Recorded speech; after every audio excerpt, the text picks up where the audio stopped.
దుర్గాయ నమః, కాళీయాయ నమః, భద్రకాళాయ నమః.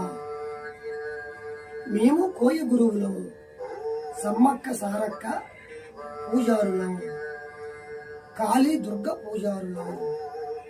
మేము చెప్పే విశేషాల వల్ల చాలామంది గొప్ప గొప్ప వాళ్ళు అయ్యారు.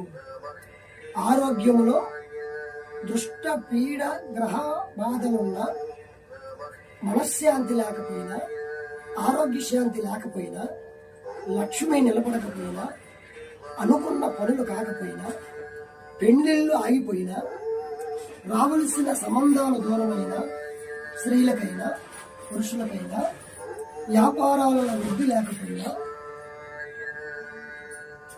ఏ కష్టబాధల్లో ఉన్నా వాటిని గురించి మేము తమలపాకులో అంజలి వేసి రియల్ ఎస్టేట్ వ్యాపారము,